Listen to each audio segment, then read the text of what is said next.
La Team Shape, vous avez beaucoup de questions. Et ça tombe bien, j'ai beaucoup de réponses. C'est parti pour une petite FAQ des familles. Malo, hello, comment fais-tu pour ne pas céder moralement suite au harcèlement que tu peux subir sur les réseaux, etc. En vrai, sur les réseaux, je reçois quelquefois des insultes. Souvent même. Très souvent. Tous les jours. Toutes les secondes, enfin. Ah putain, ça commence bien. Mais un des trucs que je me dis, en fait, c'est que je sais ce que je vaux. Sur les réseaux, par exemple, on me traite de sexiste, de grossophobe. Toutes les insultes possibles qui finissent en phobe, on dit que je le suis. Et je sais très bien au fond de moi ce que je vaux. Que je ne suis pas toutes ces choses que les gens veulent prétendre que je sois. Et que si demain je devais m'asseoir à table avec n'importe quel haters, une personne qui m'aime pas, je sais très bien qu'on va passer un bon moment. Je sais très bien que la discussion va être courtoise et que même si on n'a pas les mêmes avis ou qu'on ne partage pas les mêmes centres d'intérêt, on va bien s'entendre. Et ça, je le sais au fond de moi. Et en fait, pour faire simple, si demain je voulais avoir zéro hater, c'est possible, mais il faudrait que pour cela je discute au moins une fois avec toutes les personnes qui me suivent. Donc 21 millions fois une discussion, ça dure combien de temps? Fois une minute? 21 millions de minutes? Vous avez compris que ça va prendre un petit peu de temps. Et en soi, je me dis que c'est normal s'il y a des gens qui m'aiment pas non plus. C'est une phrase un peu bateau, mais l'image que je renvoie, qui n'est qu'au final une minuscule parcelle de qui je suis, ne peut pas plaire à tout le monde. Et c'est ok, franchement, à quoi bon? À quoi bon se prendre la tête? Je suis sur les réseaux, donc forcément la haine, elle est multipliée par 1 million, mais quel que soit le milieu, il y a de la négativité. Dans une cour d'école, par exemple, il y a des gens qui vont vous aimer et pas vous aimer. Au boulot, il y a des collègues avec qui vous allez bien vous entendre et des collègues beaucoup moins. Et ça, c'est dans tous les secteurs d'activité. Ça paraît simple dit comme ça, mais il faut juste réussir à passer au-dessus. Et vous dire en fait qu'il y en aura toujours des personnes qui vous aimeront pas. Donc à quoi bon s'évertuer à essayer de paraître pour le mec génial que tout le monde aime? Non, je suis pas là à prêcher ou à convertir ou à dire que je suis un mec génial, je m'en fous, je sais que je le suis. Et humble. Non mais c'est vrai que je suis un mec normal en fait. Je suis normal, je suis même pas un mec gentil, je suis un mec normal.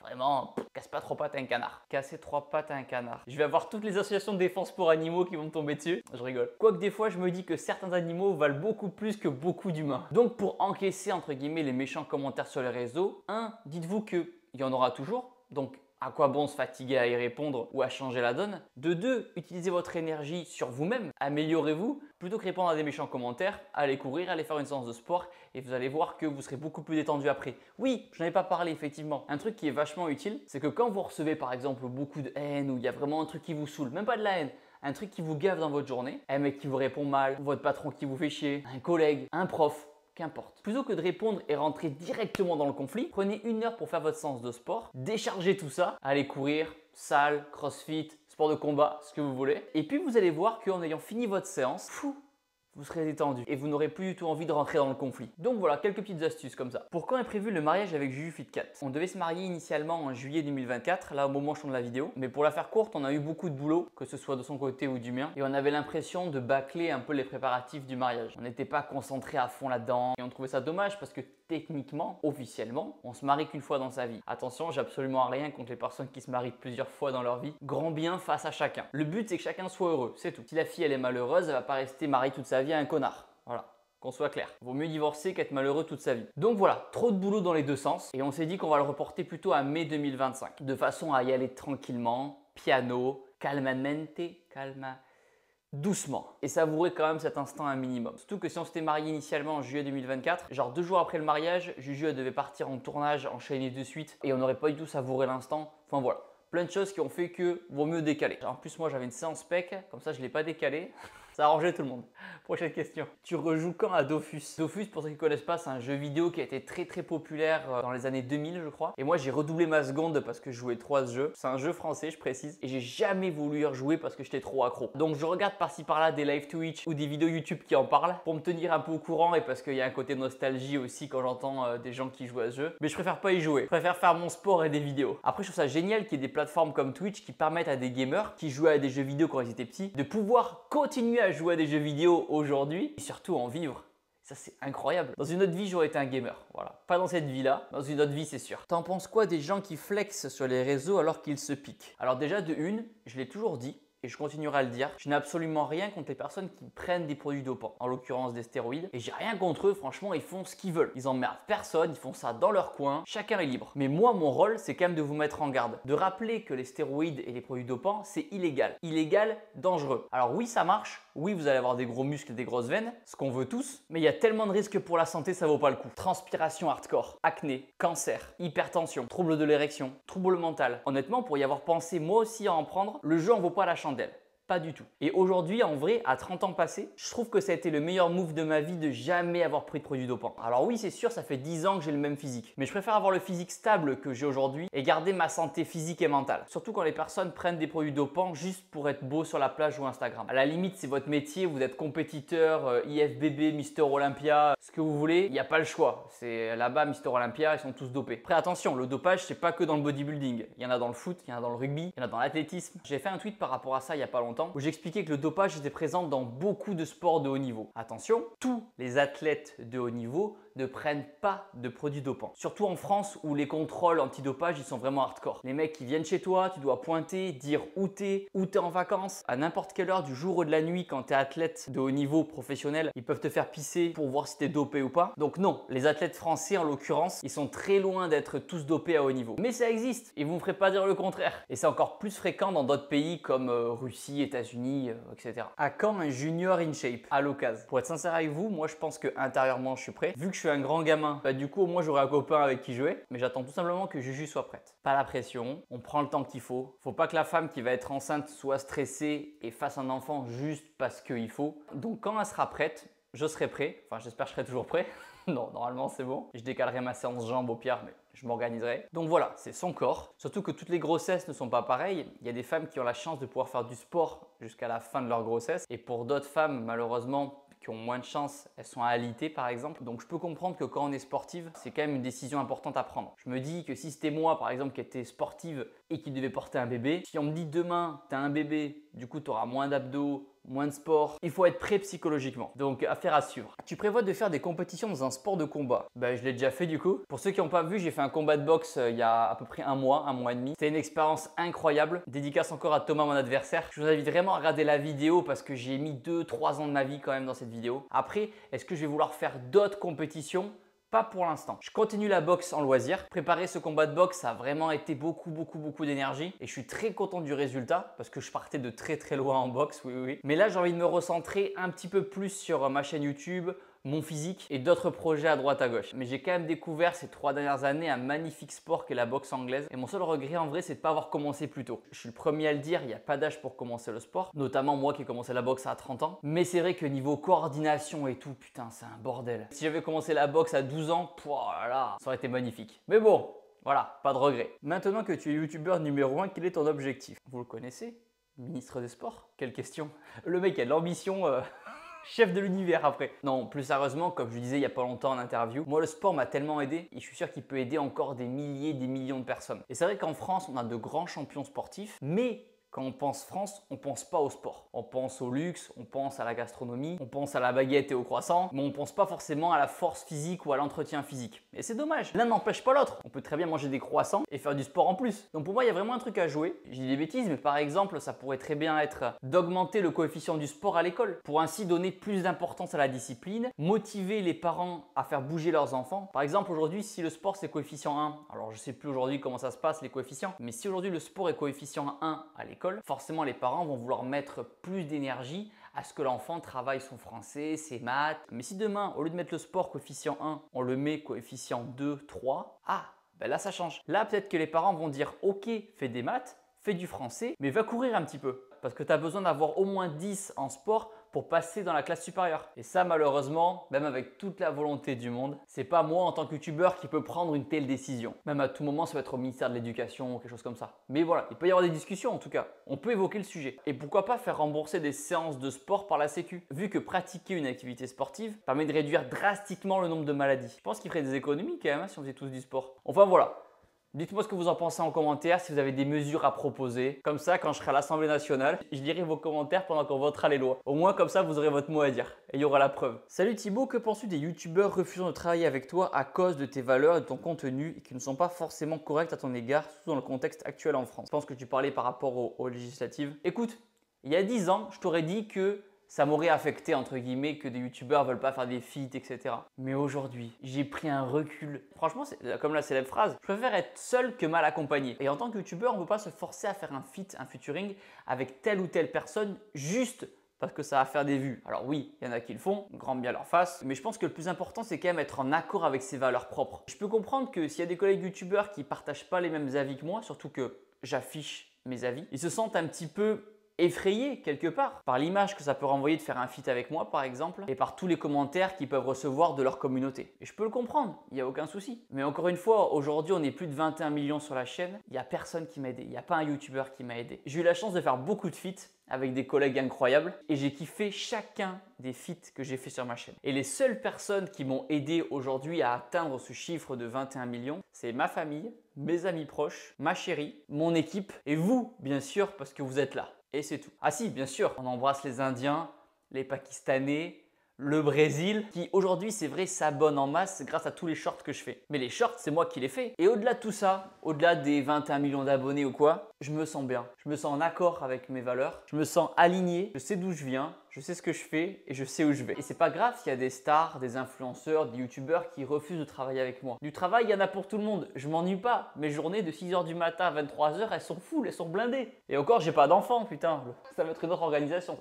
On en reparlera. Je pense que c'est un métier ou du moins une période actuellement où c'est normal et il faut accepter de ne pas être aimé par tout le monde. Tout le monde ne comprend pas parfois ma vision ou les idées que j'ai et c'est ok. On est en démocratie et je trouve ça cool justement qu'on ait tous des idées différentes. Comme ça on fait un gros melting pot et on en sort le meilleur. Et ça c'est qu'importe le domaine. Moi je parle de YouTube, mais si demain vous devez lancer votre business, il y a des gens qui vont vous mettre des bâtons dans les roues, il y a des gens qui vont dire que vous faites n'importe quoi. Alors attention, je vous fais pas du développement personnel à 2 balles, hein, mais juste quand vous faites quelque chose, soyez en accord avec vos idées. Croyez-y, parce que personne ne va y croire à votre place. Ayez la vision de ce que vous voulez faire, de là où vous voulez aller et travaillez tous les jours. Voilà, tous les jours, travaillez dans l'optique d'atteindre ce rêve. Par exemple, si votre rêve c'est d'avoir une famille merveilleuse, mettez tout en place pour créer ce climat paisible dans votre famille. Si votre rêve c'est de monter un business, de gagner des millions, mettez tout en œuvre. Chaque jour. Prenez des vacances, bien sûr, c'est important, hein. Mais pour atteindre cet objectif-là. Parce qu'en soi, aujourd'hui, oui, ça paraît énorme, 21 millions d'abonnés. Mais dans ma tête, je travaille comme quand j'en avais 600. Ça n'a rien changé. C'est juste une suite en fait de conséquences et de vidéos. Je suis allé un peu dans tous les sens dans cette question. Mais le résumé de tout ça, faites ce que vous voulez. C'est pas grave s'il y a des gens qui vous aiment pas. À l'inverse, il y a beaucoup de gens qui vont vous aimer. Voilà. J'ai goûté ta Whey Protein InShape Nutrition, elle est délicieuse. À quand les nouveaux produits? Déjà, merci beaucoup. Donc, j'ai sorti une marque de compléments alimentaires il y a 3-4 ans à peu près maintenant, InShape Nutrition. Cette marque-là, c'est vraiment une marque de nutrition sportive. On a de la Whey Protein, chocolat, framboise, vanille, cookie cream. Et là, il y a le goût peanut butter qui va sortir bientôt. Incroyable. Ces shakers là, c'est de la protéine et vous pouvez en prendre directement après votre séance de sport pour vous aider à maintenir votre masse musculaire ou à l'augmenter. Il y a de la créatine aussi qui marche très bien, la créatine en gélule ou la créatine monohydrate en sachet. On a les BCAA aussi à boire pendant le sport. La Clear Whey, gros succès sur la Clear Whey. Ça va être un petit peu comme la Whey Protein, sauf qu'il y aura une saveur beaucoup plus tropicale. Il n'y aura pas cet effet smoothie, mais plus un effet fruité. Elle est encore plus riche en protéines que la Whey Protein classique. Il y aura beaucoup moins de lactose, donc c'est parfait pour les gens qui sont intolérants au lactose. Et il n'y a pas de matière grasse et pas de sucre à l'intérieur. Je suis transparent avec vous, ce produit est plus cher que la Whey Protein, mais aussi plus qualitatif. Et là, pareil, on est en train de développer de nouvelles saveurs qui vont être incroyables. Si vous voulez tester mes compléments alimentaires InShape Nutrition, je vous mets le lien en première ligne dans la description. Code nouveau 10 et vous avez moins 10% sur votre commande. C'est cadeau. As-tu envie d'arrêter ce que tu fais de temps en temps parce que mine de rien, tu es présent sur tous les réseaux en charbonnant depuis des années. Te vois-tu faire ça toute la vie? Bon, en vrai, ouais. En vrai, je m'éclate. Youtubeur, c'est quand même un métier formidable. On travaille depuis la maison, on gagne bien notre vie. Ça serait hypocrite de dire le contraire. Même si l'argent ne fait pas le bonheur, il évite quand même beaucoup de problèmes, hein. Faut être honnête. Il fait pas le bonheur, mais il facilite la vie. On fait les thématiques qu'on veut, je fais les vidéos que je veux, je dis ce que je veux. C'est quand même un métier cool. Alors je pense que ça mérite d'encaisser des commentaires négatifs. Je préfère avoir la vie que j'ai aujourd'hui et encaisser des sauts de merde sur Twitter que faire un boulot qui me plaît pas et avoir aucune haine sur Twitter. Parce que des boulots relous, j'en ai fait. Hein. Avant de commencer YouTube, j'ai fait de l'intérim. J'y repense souvent, hein, même aujourd'hui, des fois quand j'ai la flemme de faire des vidéos, j'y repense. Je portais des caisses de poulet dans des entrepôts là. Ça s'appelait la Socamille exactement. C'était des caisses de poulet. Il faisait 2 degrés dans le bâtiment. Un dédicace à tous les gens d'ailleurs qui font de l'intérim et qui vont voir la vidéo. Et je devais lire l'étiquette sur les caisses de poulet, porter la caisse et aller la poser dans un autre endroit sur une autre palette. Et c'était distribué ensuite à Carrefour, Leclerc, Auchan. Et je peux vous dire que ça fait réfléchir quand même. Quand on fait ce genre de métier, c'est pour ça que j'insiste vraiment pour que tout le monde, du moins les plus jeunes qui aujourd'hui veulent faire youtubeur par exemple, à faire des métiers durs au début. Parce qu'après on a la flemme de les faire. Mais au début de leur vie, à ne pas hésiter à faire des petits métiers. Petits métiers où forcément va pas gagner beaucoup, mais qui permettent de relativiser plus tard quand ça deviendra dur et qu'il faudra tenir. Et pour avoir fait 2 ans d'intérim, des métiers pourris j'en ai fait, hein. Mais quand il faut mettre de l'essence dans la voiture, ben il n'y a pas le choix. On éteint le cerveau et on fait le taf. J'avais même rencontré un mec à ce moment-là qui cumulait 2 agences d'intérim parce que je crois que de mémoire, on peut pas faire plus de 35 heures par semaine quand on est dans une agence d'intérim. Du coup, la personne a été inscrite à plusieurs agences qui lui permettaient de faire des journées des fois de 12-13 heures de taf. Il travaillait beaucoup pour se payer son mariage en plus, je me souviens. J'espère qu'il est toujours avec d'ailleurs, sinon le seum. Donc les jeunes qui regardent la vidéo, faites un petit boulot. Vous avez 16, 18, 20 ans, 22 ans. Attention si vous le pouvez, hein, bien sûr, ceux qui font des études, je sais que c'est compliqué de tout faire en même temps. Surtout avec la précarité étudiante, voilà, il y a un gros sujet. Mais ceux qui le peuvent, n'hésitez pas à faire un petit boulot, juste pour vous faire les pieds. Comme ça, plus tard, quand ce sera dur dans votre métier que vous aimez, ça vous fera relativiser. Milano Hop, tu as un rythme très intense, notamment avec tes formats courts. Aujourd'hui, est-ce que tu travailles avec une équipe pour t'aider dans la production de tes vidéos? Tu fais encore tout toi-même? Non, sur le format vertical, je fais tout seul. Ouais, les 8 shorts que vous voyez tous les jours, je fais ça solo parce que j'ai vraiment la vision du rendu que je veux. Et comme ça me permet vraiment d'être au courant de toutes les trends possibles. Donc je vous cache pas que je fais beaucoup de veille dans mes journées et quand je vois une trend qui me plaît, de suite je l'applique au contenu muscu fitness parce qu'aujourd'hui c'est ma niche à moi et ça fonctionne. Tout en faisant en sorte que la blague est compréhensible sans parler, puisqu'aujourd'hui j'ai pris la décision dans mes shorts de plus parler. Beaucoup de mes haters me disaient Thibaut ferme ta gueule, je les ai écoutés. Aujourd'hui on est plus de 21 millions d'abonnés, c'est grâce à eux. Merci les gars pour l'idée. J'ai fermé ma gueule, je parle plus, je fais plus de vues. Merci les gars. Putain. Le bâtard. Plus sérieusement, c'est ça. J'essaie vraiment de faire comprendre aux gens le délire fitness, le délire muscu, mais sans parler. Comme ça, au moins, je touche à l'international. En Inde, je suis une star. Au Bangladesh aussi. Brésil, ça se passe nickel. Et c'est quoi? Je vais vous montrer, hein. Il y a des gens qui me reprochent, entre guillemets, d'être connu à l'étranger, mais je trouve ça stylé. Je vois pas ce que les gens ont de négatif. Pourquoi les gens ils cherchent toujours le négatif? Concentrez-vous sur votre life, les gars. Donc voilà, ça date des 28 derniers jours, donc c'est hyper récent. Donc Inde, France, Russie, États-Unis, Brésil, Allemagne, Turquie, Indonésie, Ouzbékistan, Mexique. C'est cool, hein? Oh, moi je trouve ça génial. Oh, moi je trouve ça trop bien. Je trouve ça trop bien parce que déjà, même moi, ça me fait du renouveau un petit peu dans ma création de contenu. Et du coup, là, on part en vacances en Grèce et après, avec Juju, on part au Nouvel An prochain. Là, on part à Miami et je suis trop curieux de savoir si je vais être reconnu par des gens qui parlent pas français. Et ce qui est ouf, c'est qu'en France, je reçois beaucoup de messages de personnes qui me disent ouais Thibaut, grâce à toi je me suis mis à la muscu, tu m'as motivé. Et je reçois les mêmes messages maintenant dans d'autres pays. Donc je me dis ce qui est cool et ce qui est vachement gratifiant, c'est que je me dis que j'ai réussi à mettre beaucoup de gens en France au sport et que je suis en train de faire la même chose mais version internationale. Sans parler, plus il y a de personnes qui font du sport, plus je suis content. Voilà, moi c'est tout ce que je veux. Et y avoir des gros biceps aussi, mais ça c'est mon problème personnel. Tu ferais quel métier s'il n'y avait pas YouTube? J'aurais fait soit l'armée, soit coach sportif. Réponse simple, rapide et claire. Thibaut, tu parles beaucoup de sport en salle, mais comment on fait pour se muscler et perdre du poids à la maison? J'ai la réponse parfaite pour toi. Elle s'appelle ShapeU. C'est une application de sport qu'on a créée avec mon équipe. Rassurez-vous, vous pouvez la tester gratuitement aussi. Je vous mets le lien dans la description. Sur cette application, il y a plein d'entraînements à faire avec moi et plein de coachs diplômés d'État pour transpirer, pour perdre du poids, pour se muscler à la maison, pour retrouver la forme après 40 ans, pour avoir des abdos. Il y a des cours de cardio boxing, d'afro-dance. On a vraiment créé avec l'application ShapeU le Netflix du sport. Il y a aussi plein de recettes healthy et gourmandes, plein de conseils pour atteindre ses objectifs. C'est une application dans laquelle on met beaucoup d'énergie. Donc si vous voulez faire du sport à la maison, je vous invite à la télécharger. ShapeU, le lien est dans la description. Donne-moi un défi s'il te plaît, je suis pas motivé. Fais 100 pompes tout de suite, maintenant. Comment as-tu eu cette idée de faire des shorts? Bah en vrai, c'est simple, hein. YouTube, ils ont mis à dispo la fonctionnalité. Et au fond de moi, j'ai toujours regretté de ne pas avoir surfé sur les Vines à l'époque. Et les petites vidéos de 6-7 secondes, je crois. Surtout que la musculation, le fitness, c'est très visuel. Donc ça se prête parfaitement au contenu vertical. Donc en fait, c'est simple. J'en ai fait quelques-uns. Au début, ça n'a pas marché. Puis j'en ai fait d'autres. Ça a marché un peu plus. Puis j'en ai fait d'autres. Ça a marché moyen. Puis j'ai continué et j'ai pris 10 millions d'abonnés en un an. Il m'a fallu 10 ans pour faire 10 millions d'abonnés. Et là, cette année, il m'a fallu un an pour gagner 10 millions d'autres abonnés. Incroyable. Là, je crois que sur la chaîne, on est 21 500 000, je crois. En route vers les 30 millions. Abonnez-vous. Peux-tu expliquer ton parcours de la primaire jusqu'à maintenant? J'étais un élève qui participait, mais qui était très nul à l'école. J'étais dernier de la classe au lycée. J'ai fait un bac ES, économique et social. Je crois que ça, c'est un autre nom aujourd'hui. On devient vieux quand on dit cette phrase-là, justement. Quand le bac a plus le même nom, là, on sait qu'on devient vieux. Pas de mention au brevet. Le bac, j'ai eu le bac à 10-10.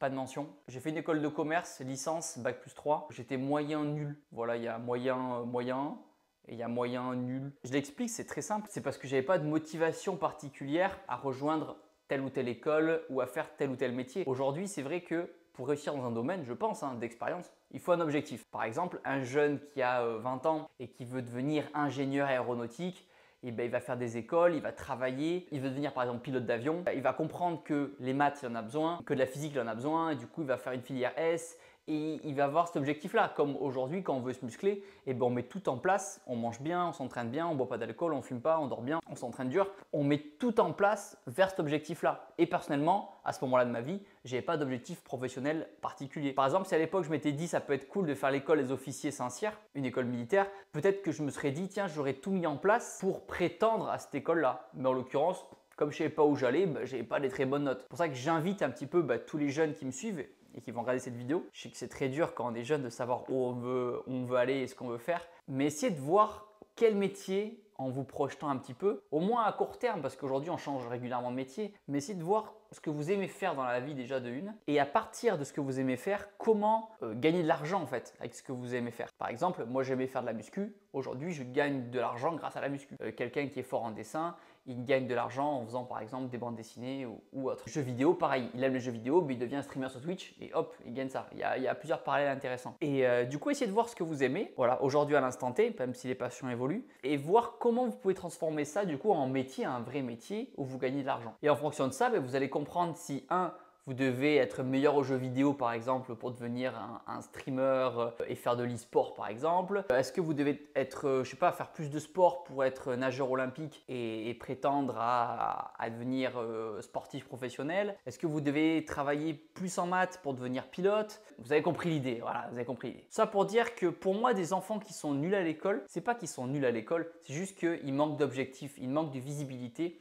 Et si on aidait un petit peu ces jeunes à y voir plus clair sur leur avenir, je suis sûr qu'ils auraient des meilleures notes à l'école. La team Shay, il faut que j'aille à la salle, c'est l'heure de l'entraînement. J'étais ravi de faire cette vidéo. Si vous avez d'autres questions, posez-les dans les commentaires. Et on se dit à très vite pour de nouvelles aventures. Boum! Ciao!